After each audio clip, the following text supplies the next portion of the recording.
Um, I'd like to begin by, before I get on to my A to Z, because obviously packing a whole report into 45 minutes is quite difficult, so I have done it as an A to Z, and much more detail is in the white paper. But I wanted to read out something that Caroline Cole, who runs a consultancy for architects, has written as an introduction to the white paper.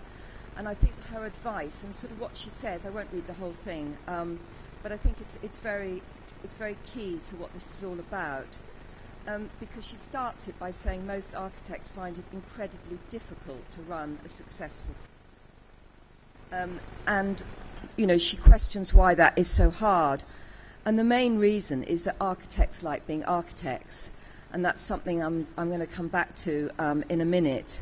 But given the option of working for cash flow for the next 3 months, or putting the final flourish to some design concept, we know which one the architect will choose. But the stark reality of running a practice or running any business is that you have to make money. So I'm now going to begin.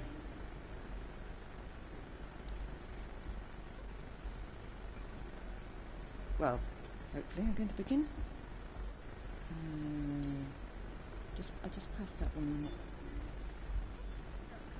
Okay, yeah. So, A is for architectural education.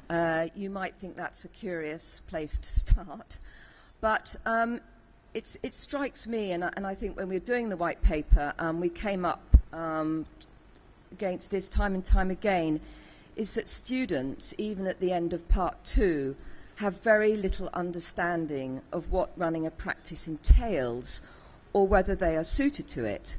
This, I reckon, is why so many practices flounder. It's not that they're bad architects, it's just that they're bad at running a business. To run a practice or a business, you need to understand what you are offering, how to offer it, and how to differentiate yourself from the competition. And none of this is taught at architecture school. You need to understand how to get clients, how to pay your bills, and what your legal obligations are, particularly if you're going to employ other people. Some architects come to love this aspect of running a practice, while for others they are just the necessity that has to be dealt with in order to fulfill their ambitions. But they are necessary, and they should be taught at architecture school at some point. A is also for an accountant, because apart from a laptop, a phone and somewhere to sit, the first thing that anyone considering setting up a practice must do is hire an accountant. I don't think I need to explain why they're necessary.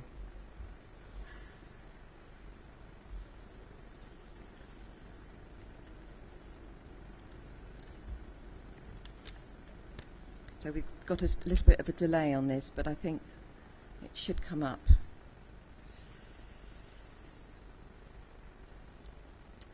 Okay, so B is for business plans. There is a business plan or template of a business plan at the end of the white paper, which runs to about 15 pages. You don't actually need to do one in such detail, but you do need a business plan, and it is interesting, the architects we interviewed about setting up and whether or not they'd done a business plan before they set up said, no, I just knew instinctively it was the right thing to do. Well, yes, I mean, I think you instinctively know when it's the right time to leave a job, or instinctively that you need to go and try your hand at something else. But if you're actually going to set up a business without a business plan, it strikes me as possibly a little bit of a risky thing to do. A recent report by the RIBA, their benchmarking survey, said that 60% of practices do not have a business plan. Now, that's practices who are running very, very successfully, not just startups. 60% don't have a business plan. And as I said at the beginning, unlike many other professions, architects decide to be an architect before they think about making money. And because making money isn't the most important thing on their minds, they don't build a business model capable of making as much money as they would like. And that, I think, is at the heart of why architects, however talented they are, do not, on the whole, run very successful businesses. So most of you will know what a business plan is, but I don't know if you realise how important they are for starting a practice, because you need to articulate in this business plan what your goals are. Do you want to be very small, or do you want to be big or medium sized? If you want to grow large and you want to do it quite quickly, that requires a very different business model as if you want to stay small, because if you grow too fast without the managerial structure, you can have a lot of issues in terms of managing and retaining staff. There's an awful lot to say about business plans, and the business plan at the back of the white paper is very good in the sense it forces you to answer all those questions. But as somebody said to me, who I interviewed for the white paper, I said, "Did you do a business plan?" He said, "No, I didn't, but you know, we're not making Coke cans." And I think that's kind of what architects always say in defence to why they're not running a business in a practice in a more business-like way. It's because of the very nature of what they do. The work is quite precarious. You never know where it's going to come from. But I still think you need a business plan.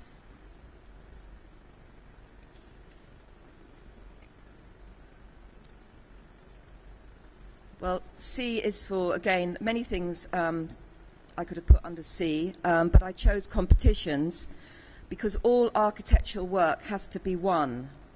Some work does come through personal relationships and recommendations, particularly at the small end of the scale, and that work is obviously great to have, particularly when you're starting out. But in order to be appointed for much of the substantial work that's out there and that's available, it is necessary to make some form of competitive submission. It is mandatory for publicly funded work, and many private developers like to follow a competitive route. Architects, therefore, need to understand the different kinds of competition that are out there, and this is something that we went into a lot of detail in the second white paper I referred to. But you need to know the opportunities that they offer and how demanding and difficult they can be in terms of your own time. I think this is really what I want to stress, because many of you will know about OJU and frameworks, and I mean this is kind of what architects have to deal with these days, but what a lot of architects don't factor in is the amount of time it takes you to do a competition and the amount of money, therefore, that it's going to require your practice. So when we did some research, we found that more than a third of all respondents did not know what they were spending on competitions, but the smallest practices, that's between 1 and 5 architects, and those are obviously the overwhelming majority of people who actually measure their spend, reckon it costs between $5,000 and $15,000 a year. Now, I mean, that's, you know, it's not a huge amount of money, but it's a big outlay if you're just starting up.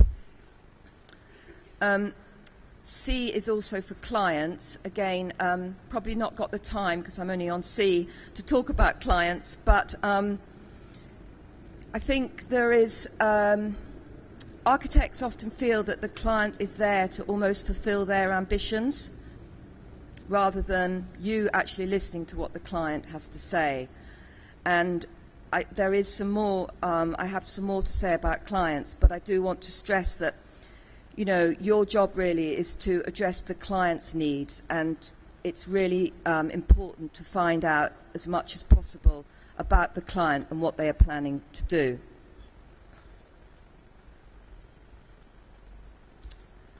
So actually, I've really sort of majored on domestic clients because on average, practices with fewer than 5 people get half their work from the domestic market. It's what's kept small practices going and continues to allow many of them to thrive because, well, mainly because of the strength of the London property market, where the average price of a London flat this weekend has breached the £1 million barrier. But I would be very wary about setting up a practice at the moment just doing domestic work, because all those practices about who 5 years ago were doing schools and other public sector work, that work isn't there now. And where are they going? They're going to the domestic market. So the sector's a lot more crowded, and while I wouldn't begin to say that the work has dried up, there's lots of it. It's a very particular kind of client who's buying £1 million flat in central London and then wants to hire an architect to give it a makeover. So you need to research, if you're going to do that market, where are you going to go in that market? Because there's a lot of people lower down the scale who just can't afford to do that kind of work at the moment.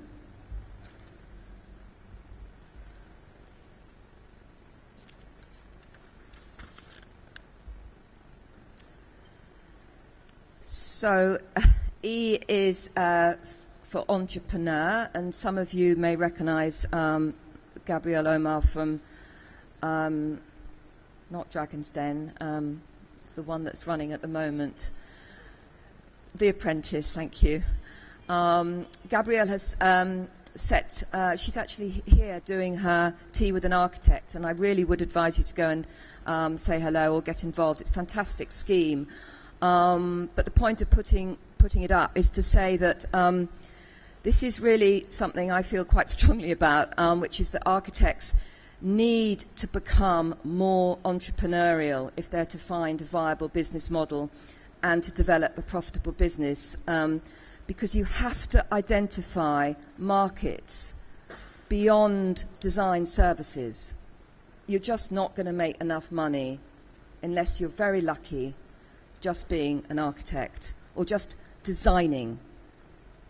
I mean, of course, you know, the reason that architects don't like this and get slightly tense if I start talking about this is because you have to kind of swallow a bit of your architectural pride in order to be a bit more entrepreneurial. And the other thing I'd say about this is that you can't teach somebody to be an entrepreneur. And I think that if you look at entrepreneurs, they're often people who are prepared to work incredibly long hours, which obviously architects are, but have a very imperfect work-life balance. And they kind of will do anything, and if they spot an opportunity, they're always the first people there. And often, you know, if you talk to an architect and you say, well, why did you set up on your own? They say, because of the work-life balance. And you're thinking, so you want to spend more time at home or with your family. I mean, that's great, but you're not going to make any money. And I think the other thing about entrepreneurs is that they have more self-discipline than most of us. And they also, you know, they just get on with it. So I think the learning point from this is if you've spotted an opportunity, then start doing it. Don't just sit there and wait till, you know, the RIBA or BD or somebody says there's an opportunity out there, why don't you try and have a go? Do it now and get there before anyone else, and don't give up when it proves to be more difficult than you first thought.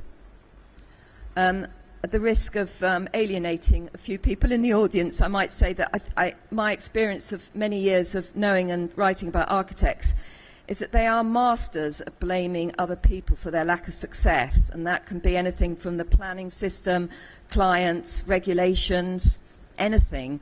But in most cases, as is true in most things in life, of course, the failure normally lies within the individual.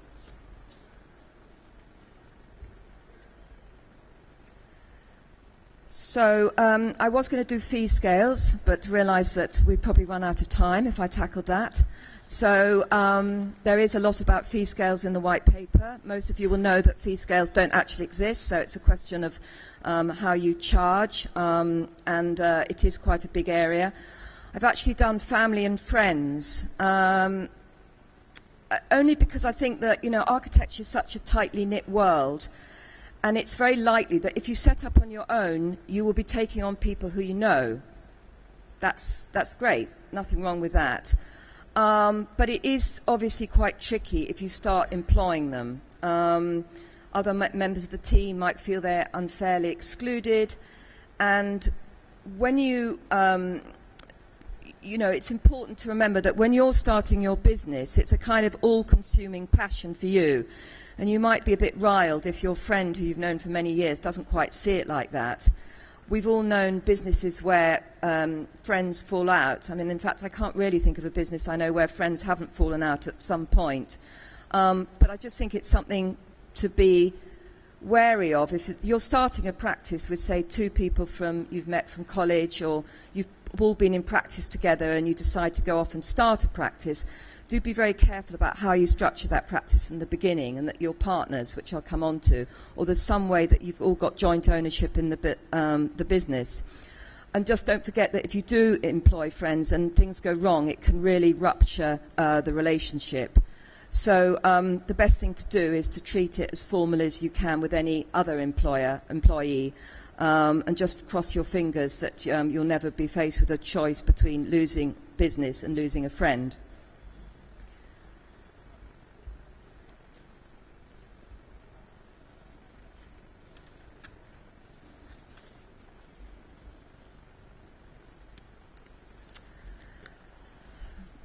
So G, bit related to business plans, because obviously you need a goal in your business plan. But I just wanted to say that with goals, it's very important to start your practice with the kind of work that you want to do in the longer term.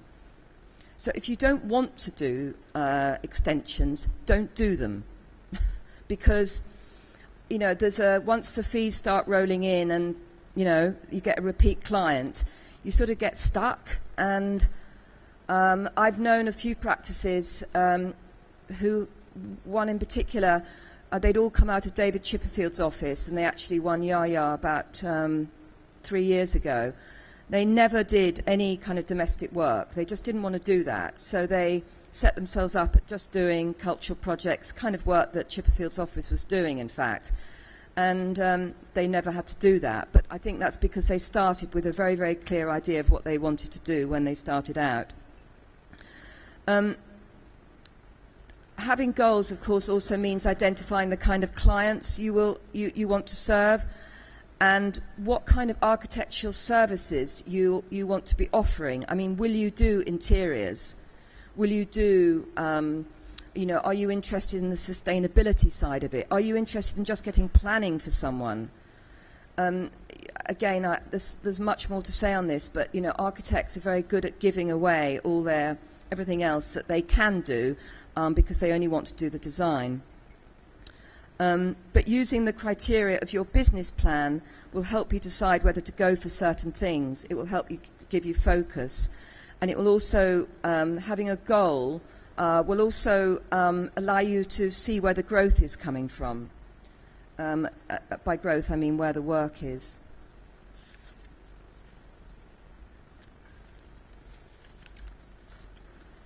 So might seem jumping the gun a bit to talk about hiring people if you just started up. But we do deal with employment law in quite a lot of detail in the white paper. But I wanted to talk about one particular problematic category of hiring, which is the intern. We've written a lot about interns in BD. Architects are very good at hiring interns and not paying them. In fact, some architects make interns pay them. But of course they are appealing because they're cheap. But you do need to be careful. If your intern is a student who is carrying out work experience as part of their university course, you don't have to pay them. But if you don't pay them, of course you are you're sort of pandering to this idea that architecture is a profession only for open to rich kids. However, anyone doing work experience that counts towards a REBA Part 3 professional qualification must be paid at least the minimum wage, and I'd be interested to know how many of you know what the minimum wage is. It's £6.19 for anyone over 21. The RIBA has introduced this as a mandatory requirement for any RIBA chartered practice. But I mean, whatever the, even if it is a mandatory requirement, a lot of architects do use interns and they don't pay them. And I think this is part of a big debate about, how you value your staff. But, if you value people, you have to give them some money.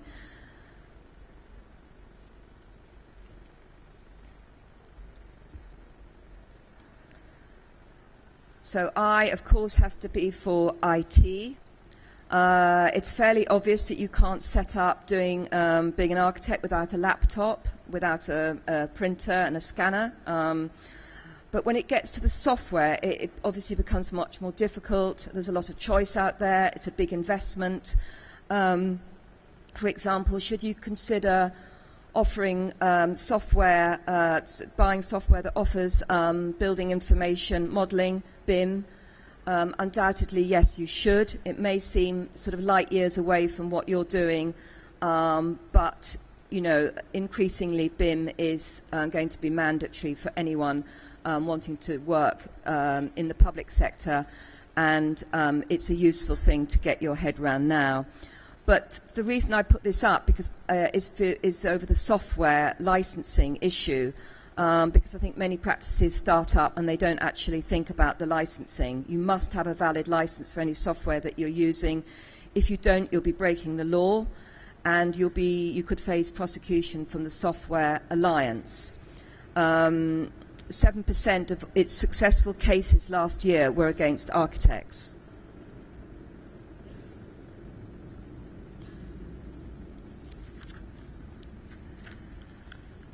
J is for job, not the job you're going to be doing for someone, but the job you're possibly leaving to set up on your own. I mean, if you've never had a job, are you really in the right position to be starting up on your own? I just don't think you'd really have the experience. I know a lot of architects did do it in the last recession and they'd had no choice, there were no jobs, and that's obviously happening now. But I think, once you've worked for a big practice, a medium-sized practice, you understand how an office works, and you're in a much stronger position to start up on your own. But quitting a job is a difficult thing to do, and there's no perfect time to leave. I think my advice here is leave before you get too comfortable and you have too many commitments to make it possible. Also, think about your relationship with your boss, because he or she can be a great source of work if you part amicably and you're allowed to take a client with you. That's very, very common. Or you could even negotiate some kind of retainer contract, which the advantage of that is obviously it gives you a guaranteed income while you're getting the business going.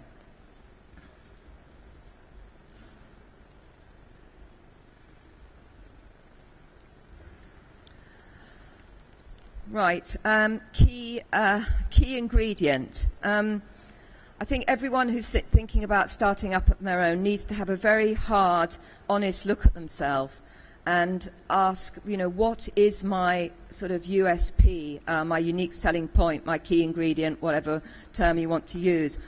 As an architect, it's taken for granted that you know how to design, but what's going to make you stand out? I mean, what makes you special, interesting? Why would a client want to hire you? There's thousands of you out there. I mean, I think this is, again, it's a difficult thing really to sort of put into words, but I think it's something architects, say, well, I'm an architect. I mean, I can design. I mean, look at my portfolio. But why should I hire you and not someone else? I mean, is it on fees? I mean, do you just undercut everyone else? I don't actually recommend that as a strategy, but certainly that's what some architects are doing at the moment. Is there some other skill that you have that most architects don't? Do you speak 5 languages? Is your Russian very good? I mean, I don't know, but you've got to have something. And I think, again, that's kind of a point that is possibly missed by architects saying, well, I've always wanted to run my own practice. I've got a couple of domestic clients. Off I go. It's not enough.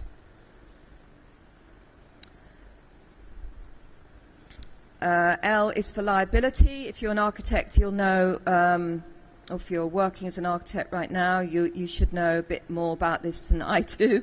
But whatever else you choose to spend your money on, you have to have PI insurance. So the ARB specifies that any architect in practice must have £250,000 worth of cover, but you will need a lot more than that to give clients any confidence that you're able to tackle reasonable sized jobs. I mean, there's all kinds of cover out there that you can get, and I'm not going to run through them all, but I think that the important thing is that just having a lot of PI cover won't necessarily help you with public sector clients. A few architects we spoke to did warn us that although they'd been, they bought £5 million worth of cover, the fact is that they hadn't got 3 years of accounts, and that's what public sector clients like before they consider employing any consultant. I mean, that's really tough, and there are a few little tricks around that, but I mean, it is very tough. Basically saying, you have to be going 3 years before you can be touched by a local authority. L is also for listening. It's one of the most important skills, I think, is knowing how to listen. Architects, maybe 5 out of 10 for listening. A definition of the 5 stages of listening are these. First is not listening. Second is not understanding. Listening to respond, that's kind of half listening. And listening to understand, that's getting better. And then empathetic listening. So you need to get to level 4. You've got to understand what a client is saying to you.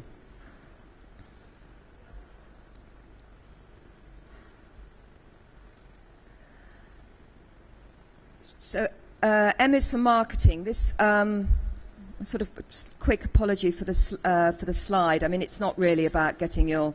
It's not really about press. It's marketing is something very different. I mean, it's marketing is the sort of process of communicating the value of your service or what it is you do to a customer or to, in your case, to a client. And there are so many different ways of marketing your practice. I mean, architects often say that their marketing is their work. So they get their building photographed, it gets in a magazine, and that is their marketing. I mean, of course that happens, but it's not a marketing strategy. The only thing I'd say is don't waste your money marketing your practice right at the beginning when you don't have much to show. Save that for later.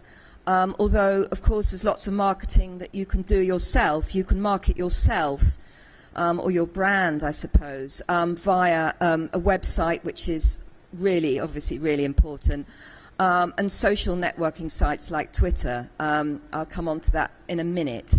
I'm not an expert on marketing by any means, but I have seen architects throw an awful lot of sort of money at brand consultants for sort of identity transition statements and a lot of sort of, stuff that really I don't think. When I say it's a waste of money, I mean it's probably not, because it's getting the architect to sit down and talk about their brand and how they see themselves. But I think at the beginning you don't need to do that. You just need to have a cracking website and make sure that you're out there. I think if you're that kind of personality, you need to do what an architect, Cohn Pedersen Fox, so the Cohn in Cohn Pedersen Fox, who's Gene Cohn. He's one of the most sophisticated architectural marketeers around, and he decided he wanted his practice to get into airport design. And so he appointed somebody as head of his so-called airport division and charged him with going to all the airport conferences around the world. And several years later, the practice had won major airport appointments. Now, obviously, that requires a huge amount of investment. But I think it's the principle is if you go to the right conference, you're going to meet the right kind of clients and other consultants in that sector. So it's about the networking.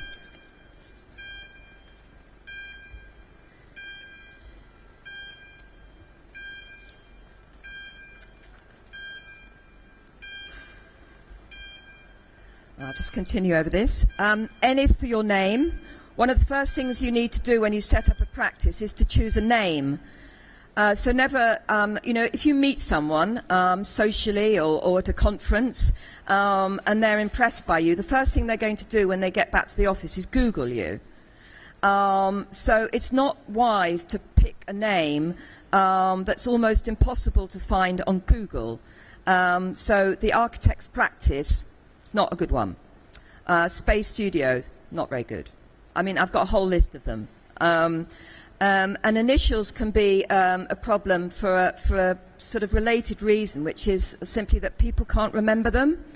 So, you meet somebody and I say, I'm from WPRSJ. And you just, I have a, maybe me, but I find initials, unless it's the architect who's just become like Alford Hall, Monaghan Morris, AHMM, you kind of remember that. But, and then if you choose to make the practice the name of the founders, what do you do when someone leaves? Again, I have got quite a long story, which I haven't got time for, where this happened about 5 times, because people kept leaving the practice, joining it, splitting up. They went to initials, they got branding consultants, and now they're just left with 2 of them. And it's just, I mean, apart from anything else, you kind of sort of slightly lack faith in people who keep doing that.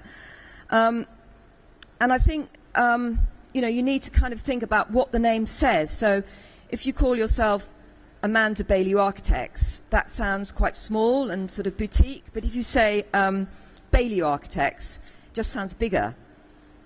I don't know, it's just kind of psychological, really. But, I mean, I think the name's very important, but you just need to just do remember that kind of Google thing, if nothing else.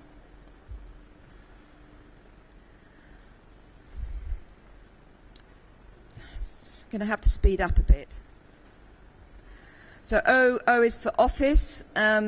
Obviously, the simplest way is to set up working from home.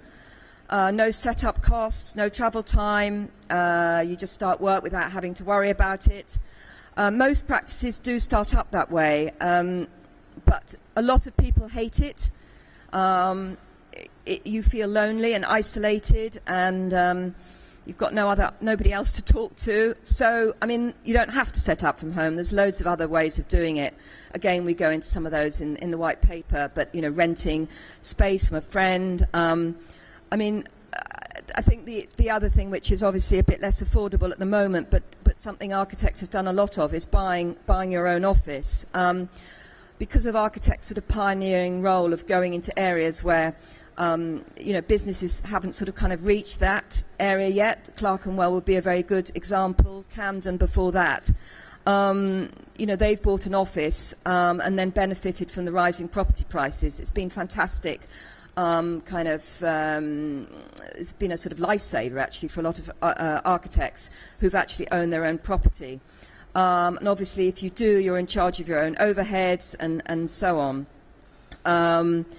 But it's not an easy thing to do at the moment. Obviously, you need a deposit of 35%, and you have to pay back the loan within about 15 years. So doing it in a kind of place like Clerkenwell now is very, very difficult.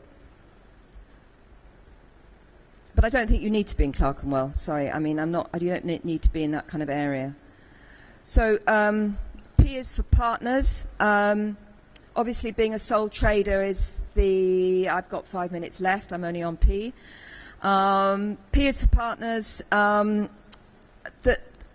think being a sole trader is the easiest, but your personal liability, there are personal liability issues. If the business fails owing money, you could be declared bankrupt. So possibly best to try and find somebody to partner with you, and then you can both go down. I think I think having a partner is just a good thing generally, because it's very unlikely you've got all the skills yourself. And I always quote the kind of example of when Richard Rogers first set up. I mean, many years ago. But Richard was the front man, the kind of charmer who went and got the clients, and John Young was the designer, and Marco Goldschmied was the money man and did all the deals. And I always think that's, you need that. You can't all be designers, and you can't obviously all be money men.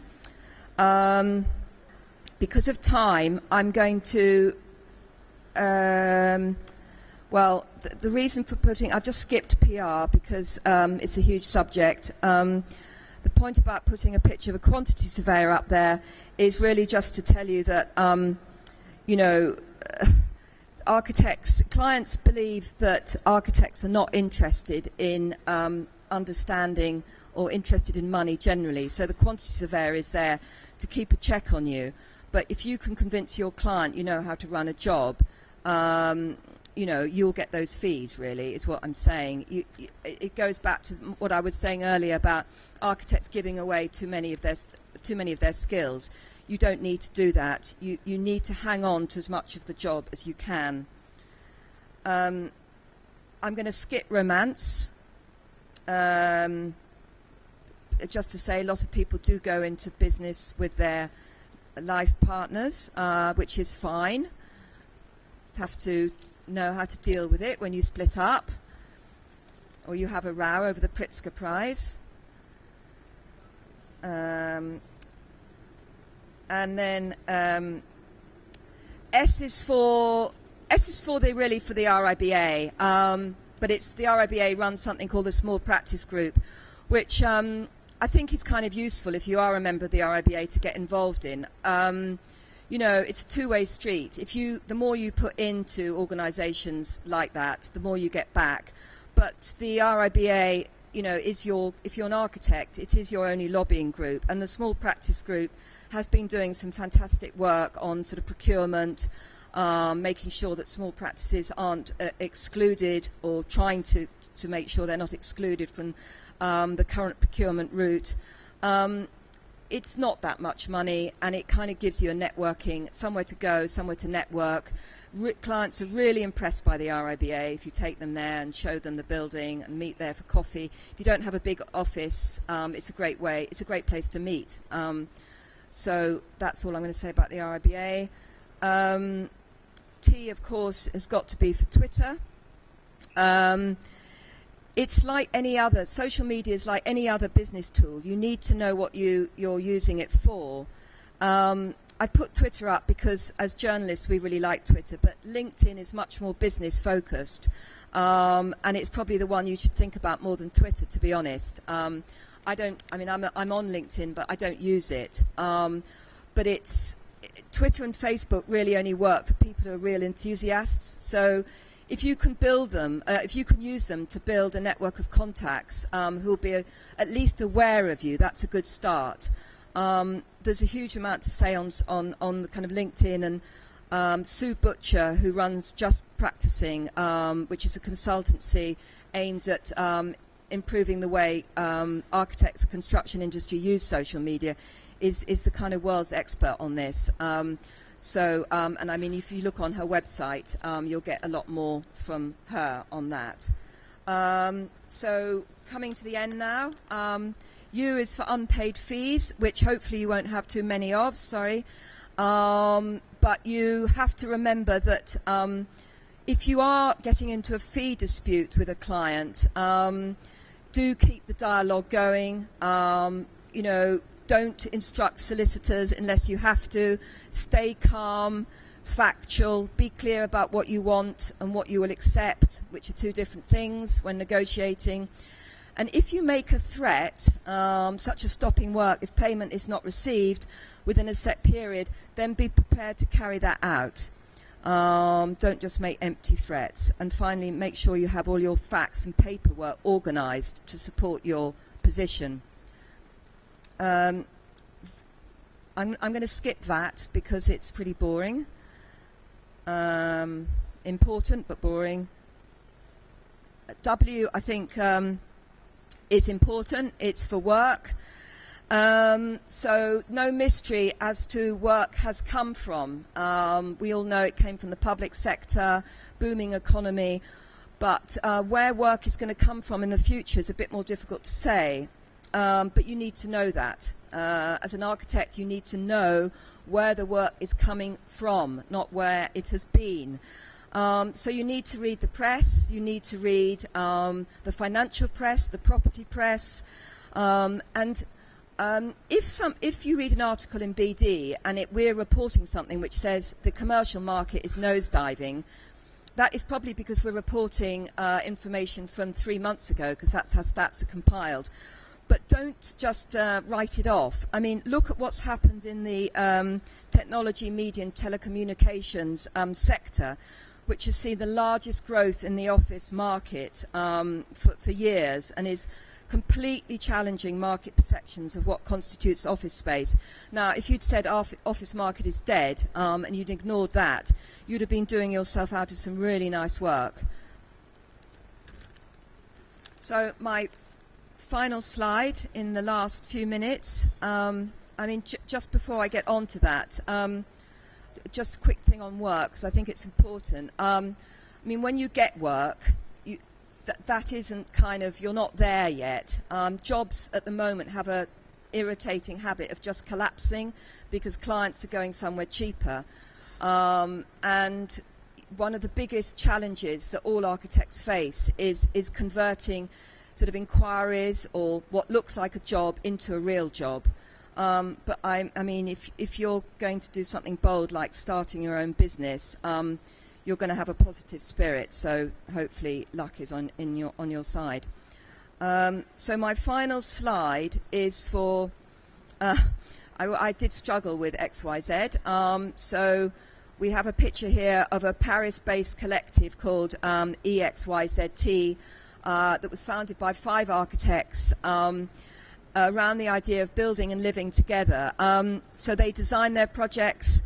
They also build them, temporary structures. They've done some stuff in London a couple of years ago. They're really, really interesting. The point about putting them up is that they're kind of like the daddy of a number of young firms that are starting at the moment, or you saw a picture of Assemble earlier on. So Assemble, We Made That, Studio Weave. They are sort of multidisciplinary firms. Many of them are not ARB registered. A lot of them aren't architects, but they are pioneering a new mode of practice. And their approach goes counter to almost everything that I've just said. Much of their work is self-initiated, much of it's temporary, and we don't know if this is going to emerge as a new model for architectural practice. But, you know, if that's kind of something that interests you, there's obviously people making a go of it, and that seems a very good point to end. Thank you.